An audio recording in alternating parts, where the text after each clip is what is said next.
Hello friends, आज मैं आपके लिए लाया हूँ ग्रीन सॉल्ट असाइनमेंट।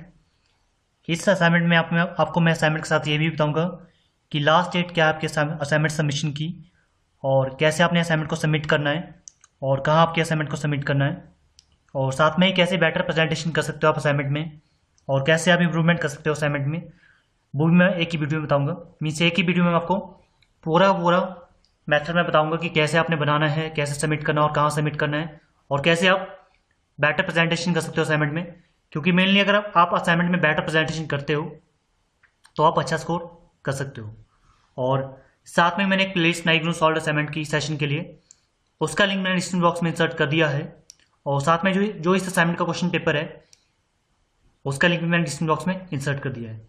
तो वहाँ से जाके आप क्वेश्चन पेपर को डाउनलोड कर सकते हो, और साथ में मेरी प्लेलिस्ट को भी चेक कर सकते हो जो भी मैंने असाइनमेंट अपलोड की है सेशन के लिए, ताकि अगर आप कोई असाइनमेंट करना चाहते हो, अगर प्लेलिस्ट में अपलोड की हुई है मैंने, प्लेलिस्ट में गिवन होगी तो आप वहाँ से जाके कर सकते हो।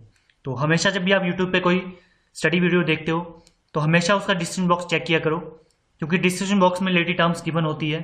जैसे मान लो आपकी किसी यूट्यूबर ने अगर मान लो 3 पार्ट्स में कोई असाइनमेंट बनाई है या कोई वीडियो बनाई है स्टडी वीडियो, तो अगर मान लो वो थर्ड पार्ट को बता रहा, आप थर्ड पार्ट देख रहे हो, तो बाकी के 2 पार्ट का लिंक हमेशा यूट्यूबर ने डिस्क्रिप्शन बॉक्स में इंसर्ट किया होता है।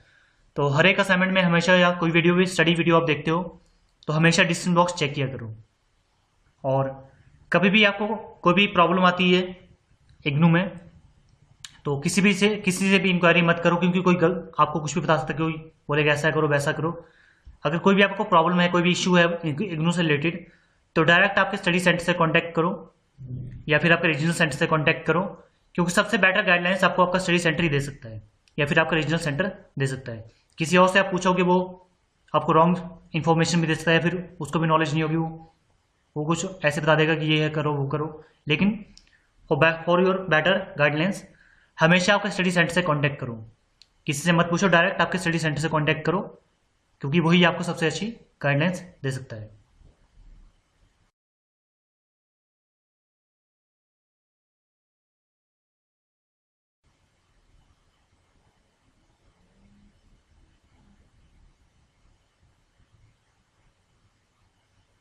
तो अगर आपको मेरी असाइनमेंट अच्छी लगे तो मेरे असाइनमेंट को लाइक कीजिए। मैंने टारगेट रखा 500 लाइक्स का, तो मेरे 500 लाइक्स के टारगेट को पूरा करने में हेल्प कीजिए। और जो मैंने लिंक डिस्क्रिप्शन बॉक्स में इंसर्ट किया प्लेलिस्ट का, उसको अपने स्टडी उसमें शेयर कीजिए, अपने फ्रेंड्स का शेयर कीजिए, ताकि कोई और स्टूडेंट्स भी इग्नू से रिलेटेड जो स्टूडेंट्स हैं वो अपने असाइनमेंट टाइम से बना सके और टाइम से सबमिट कर सके। आप भी अपने असाइनमेंट टाइम से बनाना और टाइम से सबमिट करना। और अगर आप मेरे चैनल पर पहली बार आए होंगे तो मेरे चैनल को सब्सक्राइब कीजिए और बेल आइकन को प्रेस कीजिए, ताकि नेक्स्ट टाइम मैं कोई इग्नू की असाइनमेंट अपलोड करूं तो उसकी नोटिफिकेशन आपको जल्द से जल्द मिल सके। और अगर आपका सब्जेक्ट से रिलेटेड असाइनमेंट होगी तो आप टाइम से बना सकते हैं। तो सब्सक्राइब जरूर करें चैनल को और बेल आइकन को जरूर प्रेस करें। और कमेंट सेक्शन में आपने मुझे बताना है कि मेरी असाइनमेंट आपको कैसी लगी है, और रेटिंग करें मेरी इग्नू असाइनमेंट की 10 पॉइंटर स्केल में, कि आपको लगता है 10 पॉइंटर में से किस लेवल की असाइनमेंट में। और कोई भी सजेशन हो असाइनमेंट या वीडियो इम्प्रूवमेंट से रिलेटेड तो वो भी आपने मुझे बताना है, ताकि नेक्स्ट टाइम मैं नेक्स्ट सेशन में और अच्छी असाइनमेंट बना सकूँ और आपको और अच्छी असाइनमेंट प्रोवाइड कर सकूँ।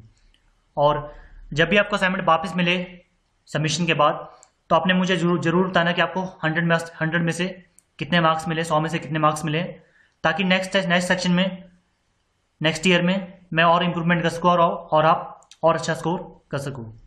और कमेंट सेक्शन में जरूर आपने ये भी बताना है कि अगर कहीं पर भी एरर होगा असाइनमेंट में तो क्या एरर है और क्या उसकी करेक्शन है, तो वो भी आप मुझे बताना कमेंट सेक्शन में, ताकि बाकी के इग्नू से related students comment section check करके उस एरर को करेक्ट कर सके। तो एरर जरूर बताओ कि क्या एरर है और क्या उसकी करेक्शन है। और चैनल को सब्सक्राइब जरूर करना और बेल आइकन को जरूर प्रेस करो।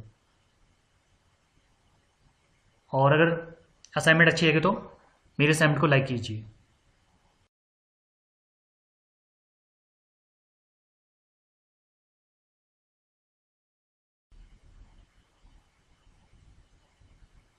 तो ये है आपका क्वेश्चन पेपर आपके असाइनमेंट का, इसका लिंक मैंने डिस्क्रिप्शन बॉक्स में इंसर्ट कर दिया है,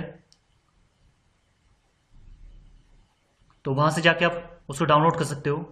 तो सिर्फ आपने लास्ट पेज ही प्रिंट आउट करना है, पूरी की पूरी असाइनमेंट प्रिंट आउट करने की जरूरत नहीं है, सिर्फ आपको लास्ट पेज ही प्रिंट आउट करना होता है, और जहाँ पर सिर्फ क्वेश्चंस होंगे आपके सारे क्वेश्चंस, सिर्फ उसी पेज को प्रिंट आउट करो और उसको असाइनमेंट्स पहले अटैच करो। ये आपका कंपल्सरी अटैच करना। और सबसे पहले जब भी आप कोई भी असाइनमेंट मिलती है आपको, अनसॉल्व असाइनमेंट इग्नू से मिलती है या कहीं और से आप ढूंढते हो, तो सबसे पहले आपने हमेशा चेक करना आपका सब्जेक्ट कोड। हमेशा आपका सब्जेक्ट कोड सबसे पहले चेक करो। और सेकंड आपने चेक करना है सेशन, क्योंकि अगर आप प्रीवियस सेशन के असाइनमेंट बनाओगे तो उसके मार्क्स आपको नहीं मिलेंगे। जिस सेशन के लिए आप असाइनमेंट बनाते हो उस सेशन को जरूर चेक करो कि वो सेशन के लिए है या नहीं। तो सेशन जरूर चेक करना आपका, और सिर्फ लास्ट पेज ही प्रिंट आउट करना, पूरी की पूरी असाइनमेंट प्रिंट आउट करने की जरूरत नहीं है। अगर जो लिंक मैंने दिया है डिस्क्रिप्शन बॉक्स में, अगर वो वर्किंग नहीं करेगा तो आप इग्नू की वेबसाइट पर जाकर डाउनलोड कर सकते हो। और आपकी जो असाइनमेंट है वो 100 मार्क्स की होती है, 100 नंबर की है। तो जनरली इसमें 3 पार्ट्स होते हैं, और डिफरेंट शब्दों में, डिफरेंट वर्ड्स में आपको हर एक पार्ट को करना होता है।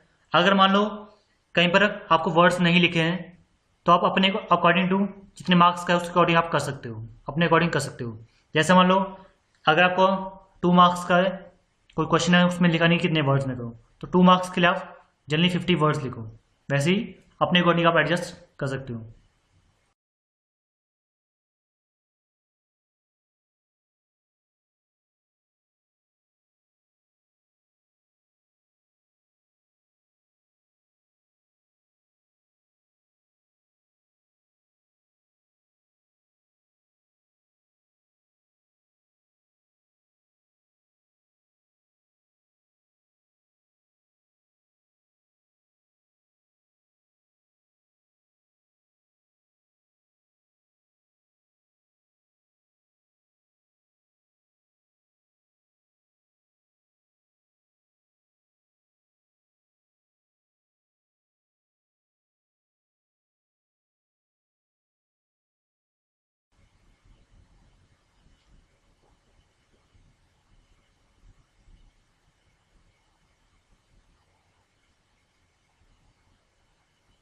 तो नेक्स्ट मैं आपको ये बताऊंगा कि आपकी सबमिशन डेट है और कैसे आपने सबमिट करना और कहाँ आपने सबमिट करना आपकी असाइनमेंट को।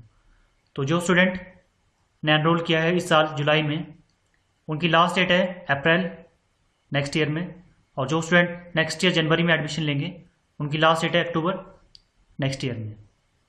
तो ये डेट्स कई बार चेंज हो जाती है, जैसे अप्रैल वाली डेट आपकी मार्च हो जाएगी, अक्टूबर वाली डेट जाके सितंबर हो जाएगी। तो ऐसा मत करो कि आप लास्ट डेट पे ही सबमिशन करो आपके असाइनमेंट को, इसको ट्राई करो। जुलाई वाला स्टूडेंट इसको अप्रैल में न जाके जनवरी फरवरी नेक्स्ट ईयर में सबमिट कर देना, और वैसे जनवरी वाले स्टूडेंट्स इसको अक्टूबर में न जाके जून जुलाई में सबमिट कर देना। अब टाइम से आप सबमिट कर दोगे, इसका फ़ायदा क्या रहेगा आपको, अगर आप टाइम से सबमिट करोगे तो आपको टाइम से वापस मिल जाएगी। और मेनली जो इग्नू में आपके जो क्वेश्चन पेपर होते हैं असाइनमेंट के, यानी जो क्वेश्चन आते हैं, चांसेस होते हैं कि उनमें से ही क्वेश्चन आपको फाइनल एग्जाम में आए। तो आप टाइम से असाइनमेंट को सबमिट करना ताकि आपके टाइम से वापस ले लो। तो एक तरह के जो आपकी क्वेश्चंस है असाइनमेंट में अवेलेबल, तो एक तरह के वो इंपॉर्टेंट क्वेश्चंस है जिनके चांसेस मैक्सिमम होते हैं आपकी फाइनल एग्जाम में आने के।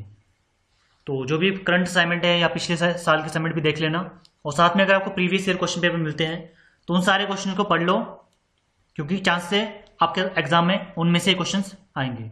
अगर मान लो किसी असाइनमेंट में क्वेश्चन में ऑप्शन है, जैसे मान लो 2 में से आपको एक ही करना है, तो असाइनमेंट में तो आपको एक ही करना है, लेकिन फाइनल एग्जाम के लिए आपको दोनों क्वेश्चन पढ़ने हैं। हो सकता है जो आपने क्वेश्चन नहीं किया वो वाला एग्जाम में आए।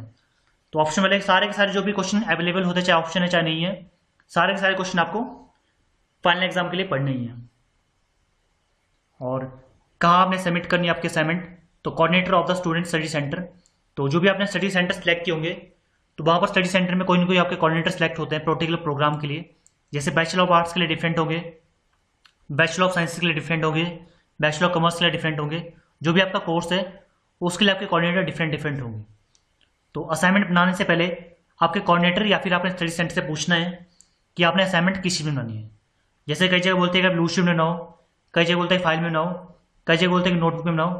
तो वो सारी जानकारी आपने स्टडी सेंटर से पहले ले लेनी है, बनाने से पहले, ताकि आप according to study centre assignment बनाओ और आप अच्छा स्कोर करो। कई जगह स्टडी सेंटर बोलते हैं कि आप कॉमन सब्जेक्ट की असाइनमेंट एक में बना सकते हो। जैसे मान लो मैं एग्जांपल लेता हूँ हिंदी का सब्जेक्ट, जैसे मान लो कि हिंदी के 2 सब्जेक्ट है, तो अपने स्टडी सेंटर से पूछना है कि हम कॉमन सब्जेक्ट की असाइनमेंट एक में बना सकते हैं या नहीं बना सकते हैं। तो अगर बोलते हैं तो बना सकते हो, तो एक तरह की सेविंग हो जाएगी आपकी, क्योंकि आपकी जो पर्टिकुलर असाइनमेंट है वो पर्टिकुलर टीचर के पास जाती है। जैसे आपकी हिंदी की असाइनमेंट है तो हिंदी के टीचर के पास जाएगी, इंग्लिश की असाइनमेंट तो इंग्लिश की टीचर के पास जाएगी। तो पहले ही जानकारी ले लो किस में बनानी है, कैसे बनानी है, और एक में बना सकते हैं या नहीं बना सकते। तो जो आपकी असाइनमेंट है वो आपकी 30% वेटेज है इसकी, मीन्स 100 मार्क्स की असाइनमेंट है। तो जो फाइनल रिजल्ट आपका बनेगा उसमें 30% वेटेज आपकी असाइनमेंट की है और 70% वेटेज आपकी फाइनल एग्जाम की है। तो 30% वेटेज बहुत ज़्यादा है आपकी, तो ट्राई करो इसमें 25% से ज़्यादा के स्कोर करने की ट्राई करो, ताकि आपका क्या हो, अगर आप 25% से ऊपर स्कोर करते हो असाइनमेंट में 30% में से, तो आपका पॉइंटर बहुत ही अच्छा बनेगा। तो मेन इंप्रूवमेंट के लिए आपको जो आपका परसेंटेज है या फिर आपको पॉइंटर की इंप्रूवमेंट के लिए असाइनमेंट बहुत ही इंपॉर्टेंट है। अगर आप असाइनमेंट में अच्छा स्कोर कर दोगे तो आपकी फाइनल परसेंटेज, फाइनल पॉइंटर अच्छा बनेगा। और जो आपकी असाइनमेंट है वो 100 मार्क्स की है और उसमें मिनिमम 35% मार्क्स पासिंग के लिए चाहिए, 35 नंबर चाहिए। लेकिन आपने कभी भी असाइनमेंट बनाई होगी स्कूल लेवल या कहीं पर भी, अगर आपके 10 मार्क्स की असाइनमेंट है तो आपको 7 to 8 मार्क्स मिल जाएगा अगर आपने पूरी असाइनमेंट बना दी है। और अगर और इंप्रूवमेंट कर दिए तो 8 to 9 मिल सकते हैं। तो मीन्स आपको 70 to 80 मार्क्स आपको 100 में से मिल ही जाएंगे अगर आपने असाइनमेंट को पूरा किया है। तो नेक्स्ट मैं आपको बताऊंगा कि कैसे आपने असाइनमेंट को इंप्रूवमेंट करनी है, असाइनमेंट में कैसे इंप्रूवमेंट करनी है, मीन्स आपने कैसे 70 को 80 में कन्वर्ट करना और कैसे 80 को 90 में कन्वर्ट करना है, मीन्स आपने इंप्रूवमेंट कैसे करनी है अपने असाइनमेंट में। तो उसके लिए आपके जो भी आपने स्टडी सेंटर सेलेक्ट किए होंगे वो जनरली आपके कोई ना कोई स्टडी इंस्टीट्यूट ही होता है, मेनली डिग्री कॉलेज, कोई ना कोई इंस्टीट्यूट ही होगा स्टडी इंस्टीट्यूट। तो आपके आसपास कोई ना कोई आपके फ्रेंड्स या कोई नोन वहाँ पर रेगुलर कोर्सेज कर रहे होंगे। तो जैसे मान लो आपका हिंदी का सब्जेक्ट है तो आपकी जो असाइनमेंट जाती है वो हिंदी के टीचर के पास जाएगी। तो आपके आसपास जो भी आपके फ्रेंड्स या नोन है जो हिंदी का सब्जेक्ट आपके स्टडी सेंटर में पढ़ रहे होंगे, तो उनसे आपने जानकारी लेनी है कि हिंदी के टीचर किस बेस पर नंबर देते हैं। क्योंकि कई टीचर्स आपको देते हैं नंबर, अगर आप लेंथी लोगे उसमें नंबर देंगे, कई टीचर्स ज़्यादा पेजेस भरोगे उसमें नंबर देंगे, कई टीचर्स है प्रॉपर सजा के स्केच पेन से लिखोगे उसमें नंबर देंगे। तो वो जानकारी आपने रेगुलर स्टूडेंट से ले लेनी है कि हिंदी के टीचर किस बेस पे नंबर देंगे। क्योंकि आपने हमेशा देखा होगा कहीं कभी आपने असाइनमेंट बनाते हो, अगर आप अकॉर्डिंग टू टीचर हमेशा असाइनमेंट बनाओगे तो आप ऑटोमेटिक अच्छा स्कोर करते हो। तो अकॉर्डिंग टू टीचर असाइनमेंट बनाने के लिए क्या करो, जो भी रेगुलर स्टूडेंट वहाँ पर पढ़ रहे होंगे उनसे जानकारी ले लो कि टीचर किस बेस पर नंबर देंगे। ऐसा ही आपने हर एक असाइनमेंट के लिए करना है। जैसे हम लोग हिंदी इंग्लिश का असाइनमेंट तो इंग्लिश के स्टूडेंट से पूछना है, क्योंकि जो इंग्लिश का स्टूडेंट पढ़ रहा होगा उसको बेटर गाइडेंस दे सकता है। तो कोई भी आपका सब्जेक्ट होता है तो जो भी वहाँ पर रेगुलर स्टूडेंट उस सब्जेक्ट को पढ़ रहे होंगे जिसके आप असाइनमेंट बना रहे हो, तो उनसे जानकारी पर्टिकुलर टीचर की ले लो, ताकि आप अकॉर्डिंग टू टीचर असाइनमेंट बनाओ और आप अच्छा स्कोर करो। मेन टारगेट हमारा असाइनमेंट का है कि हमारे को अच्छा स्कोर करना है। टारगेट रख लो कि 90 से ऊपर मार्क्स गेन करने हैं। अगर आप 95 से ऊपर स्कोर करोगे तो आपका पॉइंटर बहुत ही अच्छा बनेगा। तो इंप्रूवमेंट के लिए आप अपने अकॉर्डिंग भी कोई इंप्रूवमेंट कर सकते हो। इस तरह की बहुत सारी वीडियोस यूट्यूब पे अवेलेबल है कि आप इंप्रूवमेंट कैसे कर सकते हो, उनको आप देख सकते हो। तो मेन टारगेट असाइनमेंट को इंप्रूव करना है और बेटर प्रेजेंटेशन हमेशा रखनी है असाइनमेंट में। तो आप वीडियोस भी देख सकते हो, यूट्यूब में बहुत सारी वीडियोस है, या फिर अपने अकॉर्डिंग भी आप इंप्रूवमेंट कर सकते हो। आपने भी कभी असाइनमेंट बनाई होगी, आपको पता है कि कैसे आप अच्छा स्कोर कर सकते हो। तो मेन टारगेट है 95 मार्क्स गेन करना असाइनमेंट में। और कभी भी आपको कोई भी प्रॉब्लम आती है इग्नू में, जैसे मैंने बताया था कि, तो हमेशा डायरेक्ट आपके स्टडी सेंटर से पूछो। किसी और से पूछोगे कुछ बोलेगा वो एक्यूरेट हो भी सकता नहीं भी हो सकता है। तो बेटर है कि बेटर गाइडलाइंस के लिए कोई भी इशू होता है किसी से टॉपिक से रिलेटेड, असाइनमेंट से रिलेटेड, एग्जामिनेशन से रिलेटेड, सब्जेक्ट रिलेटेड, कोई भी इशू हमको होता है तो डायरेक्ट आपके स्टडी सेंटर से आप कॉन्टैक्ट करो, क्योंकि सबसे बेटर गाइडलाइंस आपको स्टडी सेंटर ही दे सकता है, या फिर अपने रीजनल सेंटर से भी कॉन्टैक्ट कर सकते हो। तो हमेशा किसी भी इशू से रिलेटेड डायरेक्ट कॉन्टैक्ट करो आपके स्टडी सेंटर से।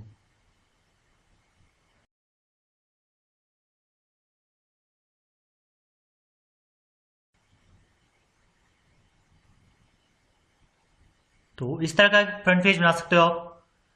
इसमें मैंने आपका एनरोलमेंट नंबर डाला है, आपका नेम, आपका address, programme code, regional centre, study centre code, mobile number, email. इसमें ट्राई करो मोबाइल नंबर और ईमेल वही रजिस्टर इंसर्ट करना जो आपने रजिस्ट्रेशन के टाइम इग्नू में इंसर्ट किया है। अब इस तरह की फाइल आप बना सकते हो, वर्ड फाइल में बना सकते हो या किसी और फॉर्मेट में। या फिर इस तरह की बहुत सारी इमेजेस भी आपको नेट पे मिल जाती है, PDF फॉर्मेट में, वर्ड फॉर्मेट में, या फिर इस तरह की इमेजेस भी मिल जाती है, तो वहाँ से आप दे सकते हो। लेकिन उनमें और इसमें क्या डिफरेंस रहेगा? अब इसमें आपने देखा जो मैंने बनाया है, इसमें ना ही मैंने सब्जेक्ट कोड डाला है, ना ही सेमेस्टर डाला है, ना ही आपका ईयर है, ना ही सब्जेक्ट नेम है। अब इसकी एडवांटेज क्या रहेगी? अब जो भी मैंने इसमें डिटेल डाली है, ये सारी डिटेल आपकी कॉमन रहेगी हर सेमेस्टर में, हर ईयर में और हर सब्जेक्ट के लिए। तो मीन्स अगर आपने एक इस तरह का फ्रंट पेज बना दिया है और इसका प्रिंट आउट ले लिया आपने, तो सेम प्रिंट आउट के आप बहुत सारे फोटोशूट करा सकते हो। तो सेम पेजेस आप बहुत सारे किसी भी सेमेस्टर में यूज़ कर सकते हो, किसी भी ईयर में यूज़ कर सकते हो, किसी भी सब्जेक्ट के लिए यूज़ कर सकते हो। मीन्स आपकी एक तरह की सेविंग हो जाएगी। अगर मान लो आप इसमें सब्जेक्ट कोड आपने डाल दिया, सब्जेक्ट नेम डाल दिया, तो अगर आप एक बार प्रिंट आउट ले लोगे तो वो प्रिंट आउट आप सिर्फ उसी सब्जेक्ट में यूज़ करोगे। और वैसे अगर आप मान लो इसमें सेमेस्टर डाल दोगे या ईयर डाल दोगे, तो सेम पेज आप यूज़ तो कर लोगे 3-4 सब्जेक्ट के लिए, लेकिन आप उसको उसी सेमेस्टर में यूज़ करोगे, उसी ईयर में यूज़ करोगे। मीन्स नेक्स्ट यूज़ या नेक्स्ट सेमेस्टर में यूज़ नहीं कर पाओगे। तो ट्राई करो फ्रंट पेज में ऐसी कोई भी डिटेल मत डालो जो पर्टिकुलर सब्जेक्ट से रिलेटेड हो, पर्टिकुलर ईयर से रिलेटेड हो, या फिर पर्टिकुलर सेमेस्टर से रिलेटेड हो। तो ट्राई करो जो डिटेल मैंने बताई है इनको ही आपने अपने फ्रंट पेज में डालना है, ताकि एक तरह की सेविंग आपकी हो जाए। और जब आपका असाइनमेंट वापस करोगे, वापस मिलेगी सबमिशन के बाद, तो आप अगर फ्रंट पेज में कुछ भी मार्क नहीं किया है तो वो फ्रंट पेज आप नेक्स्ट सेमेस्टर में, नेक्स्ट ईयर में, किसी और सेमेस्टर में भी किसी और सब्जेक्ट के लिए यूज़ कर सकते हो। तो फॉर सेविंग फ्रंट पेज में ऐसी डिटेल मत इंसर्ट करो। और तो फ्रंट पेज आपने पहले अटैच करना है, और उसके बाद आपने अटैच करना आपका जो आपका आइडेंटिटी कार्ड आपको इग्नू से मिला है, उसका प्रिंट आउट ले लो और उसकी बहुत सारे फोटोशूट करा लो। ऐसे आइडेंटिटी कार्ड अटैच करना कंपल्सरी नहीं है, लेकिन फॉर बेटर प्रेजेंटेशन आपको आइडेंटिटी कार्ड अटैच करना चाहिए।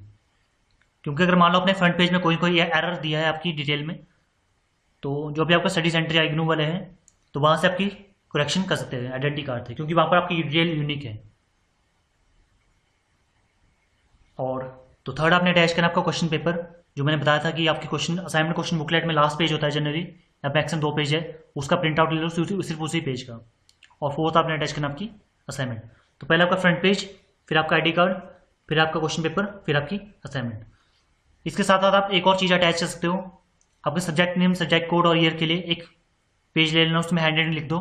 जो मैंने बताया था कि फ्रंट पेज में मत डालो, उसके लिए एक सेपरेट पेज लगा दो, उसमें हैंड रिटन लिख दो, उसको अटैच करना क्वेश्चन पेपर से पहले अपने अकॉर्डिंग। और तो अगर मान लो स्टडी सेंटर बोलता है कि आप कॉमन सब्जेक्ट के असाइनमेंट एक ही फाइल या एक ही नोट में बना सकते हो, तो उस केस में क्या होगा? आपका पहले आपका फ्रंट पेज, फिर आपका ID कार्ड, फिर आपका क्वेश्चन पेपर, फिर पहले असाइनमेंट, फिर दूसरे असाइनमेंट का क्वेश्चन पेपर, फिर असाइनमेंट। तो फ्रंट पेज और ID कार्ड आपका एक ही बार यूज होगा। और जब आपको असाइनमेंट वापस मिलेगी किसी भी ईयर में, तो अगर आपके फ्रंट पेज और ID कार्ड में कुछ नहीं लिखा होगा, तो same front page, same ID card आप किसी और ईयर में, किसी और सेमेस्टर में, किसी और सब्जेक्ट के लिए यूज कर सकते हो। तो सेविंग करने के लिए ट्राई करो फ्रंट पेज में ऐसी कोई डिटेल मत डालो जो आपकी सेम सब्जेक्ट सेम ईयर में यूज होगी। और ऐसा कोई कंपलसरी नहीं है कि आप इसको टाइप करके बना सकते हो, चाहे तो आप इसको हैंड रिटन भी बना सकते हो, प्रॉपर स्केच पेन से सजा सजा के बना सकते हो। ऐसा कोई फास्ट रूल नहीं है कि आपको इसको टाइप करके बनाना है, इसको चाहे तो आप हैंड रिटन भी बना सकते हो स्केच पेन से सजा सजा के। तो अपने अकॉर्डिंग कोई भी इंप्रूवमेंट करो आप, वो बेटर रहेगा आपके लिए। तो चाहे हैंड रिटन बनाओ, चाहे टाइप करके, वो बेटर रहेगा। तो मेन आपको बेटर प्रेजेंटेशन करनी है, तो किसी भी तरीके से आप अपने अकॉर्डिंग चेंजेस ला सकते हो।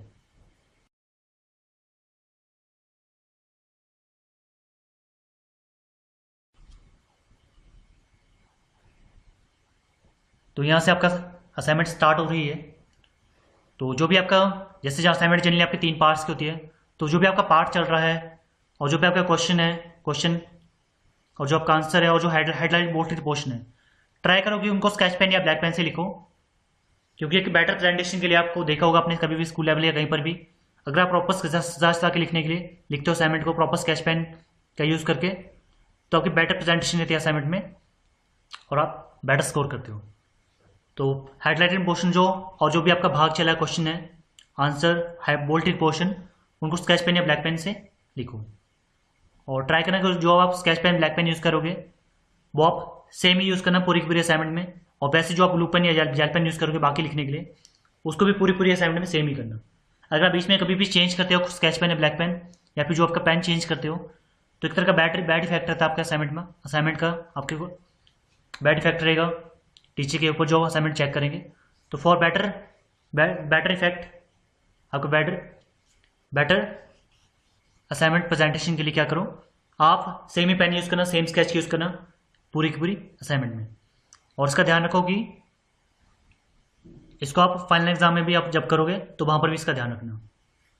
और ऐसा मत करना कि आप पहले स्केच यूज़ करो फिर ब्लैक पेन यूज़ कर रहे हो बोल्ड पोस्ट हेडलाइंस के लिए।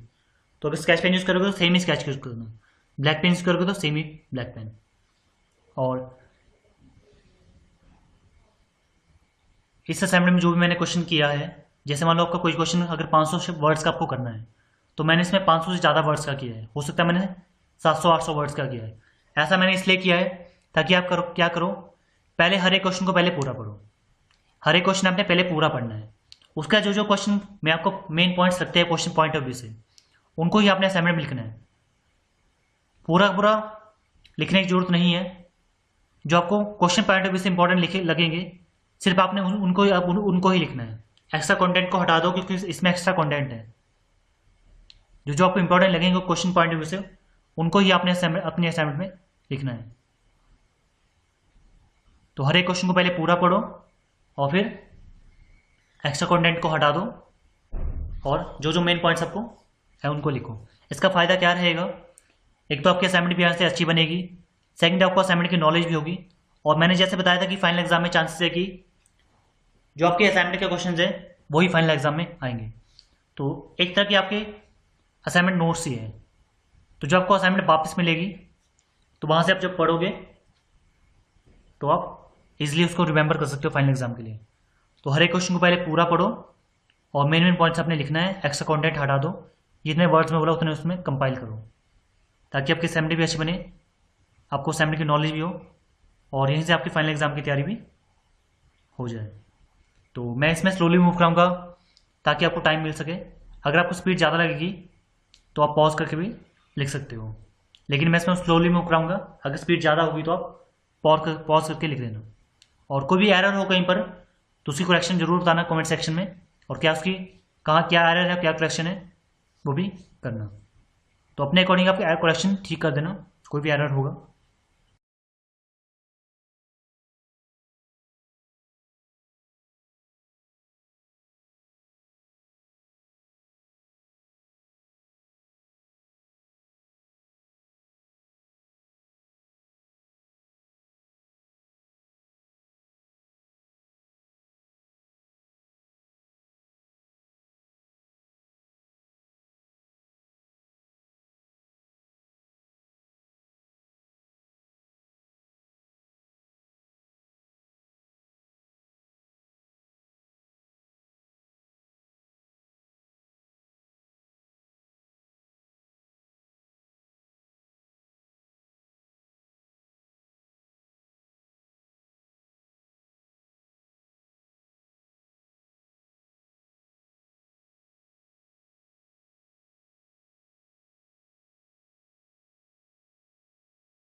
तो यहाँ पर आपकी असाइनमेंट कंप्लीट होती है।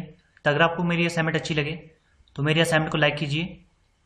मैंने टारगेट रखा 500 लाइक्स का, तो मेरे 500 लाइक्स के टारगेट को पूरा करने में हेल्प कीजिए। और जो भी आपके स्टडी ग्रुप्स है वहाँ पर असाइनमेंट की प्लेलिस्ट को शेयर कीजिए। उसका लिंक मैंने डिस्क्रिप्शन बॉक्स में इंसर्ट कर दिया है जैसे मैंने बताया है, ताकि कोई और भी इस असाइनमेंट को टाइम से बना सके और टाइम से सबमिट कर सके। और मेरी बाकी की असाइनमेंट भी वहाँ से जाके देख सकता है और अपनी असाइनमेंट अगर कोई बनानी होगी उन्होंने तो टाइम से बना सके और टाइम से सबमिट कर सके। आप भी असाइनमेंट को टाइम से बनाना और टाइम से सबमिट करना। तो अगर आप मेरे चैनल पे पहली बार आए होंगे तो चैनल को सब्सक्राइब कीजिए और बेल आइकन को प्रेस कीजिए, ताकि नेक्स्ट टाइम मैं कोई भी एग्जाम की असाइनमेंट अपलोड करूँ तो उसकी नोटिफिकेशन आपको जल्द से जल्द मिल सके। तो बेटर जल्दी नोटिफिकेशन के लिए क्या करो, बेल आइकन को प्रेस करो, चैनल को सब्सक्राइब करो। और कमेंट सेक्शन में आपने मुझे बताना है कि मेरी असाइनमेंट आपको कैसी लग रही है, और कोई भी एरर हो तो उसकी करेक्शन भी साथ में बताना, एरर क्या है और करेक्शन भी क्या है, ताकि बाकी के स्टूडेंट्स भी कमेंट सेक्शन चेक करके एरर को करेक्ट कर सके। और रेटिंग करनी मेरी इग्नो असाइनमेंट की 10 पॉइंटर स्केल में, कि आपको लगता है 10 पॉइंटर्स में से किस लेवल की है।